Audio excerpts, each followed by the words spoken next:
Well, good morning. We've reached Friday morning. Jesus is at the final stage, 9 and 10. It's getting close now. It's getting to the end. Verse 50 in Matthew chapter 27. Verse 46. Let's back up, stage 9. He cries with a loud voice about the 9th hour, saying, my God, why hast thou forsaken me? This is the thing, I think this is the pain he didn't want to feel the most. The suffering of stage 9. These words, this study Bible says, marks the climax of the pain, the suffering of Christ. When he says those words, he is experiencing the separation from God. All the sin of this world, not just a couple of sins, but all the sins of this world were put on his shoulder. And the moment that happened, God, the Bible says, turned away. And Jesus felt that moment when his Father looked away because he could not look at the sin that was upon his Son. And he cried out, Lord, Father, my God, why have you forsaken me? He was wounded for our transgressions, gave himself a ransom for you and I, that we might never be forsaken. The sorrow and the grief and the pain, through all he's been through up to this point, at this moment, is the worst that he's felt, because he is now separated from his Father. The Son of God is now separated from God because of you and I and the sin that we would live in. Thus we are redeemed by the sufferings of Christ. We get to stage 10, verse 50.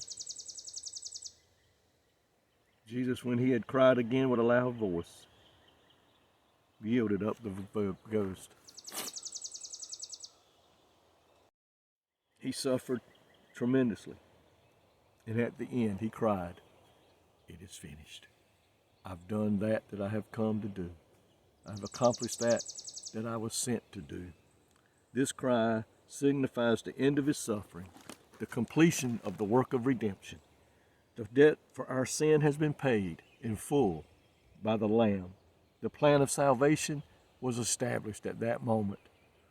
Only then does he offer a final prayer. Father, into thy hands I commend my spirit. And he died. Friend,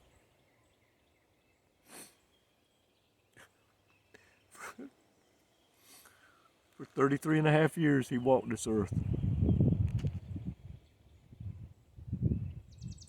For 3.5 years he preached the gospel, shared the gospel with every person he met, raised some from the dead, forgave those of sin who came to him, healed many that were sick, just to get to this moment when he says it is finished, and into thy hands I commend my spirit. I want to read that again.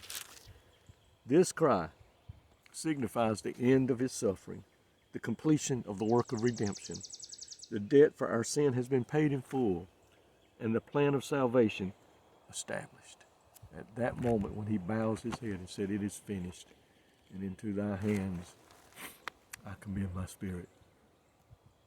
I love him today, folks. I can't thank him enough for what he's done for me. When he could have cast me away and thrown me away, he loved me. And I pray today you love him. And if you don't know him, if you're watching this today and you don't know him as your Lord and Savior, my friend, he did this so that you could be saved and would not have to spend eternity in hell. Why pass up the plan of salvation? It's free. The debt has been paid. You don't have to pay a thing. All you need to do is bow your head, admit you're a sinner, and confess that he is the Lord and he is Savior and he is the King of Kings and the Lord of Lords, and that he has the plan of salvation. And if he said, if you will believe and you can receive, why not do that today? Don't die and go to hell when you have the free gift of redemption staring you in the face. He loves us, friend. He loves you, stands ready to forgive you. And my child, please don't pass this up. And if you're a child of God, celebrate the plan of salvation. Hey, I've got a surprise for you. I'll be back tomorrow. I'll have one for Saturday, and then I'm going to have one for Sunday, on Easter Sunday. So don't stay away. Come back on Saturday and come back on Sunday. I'll have something for you. I'm going to go on into the weekend this time. May God bless you.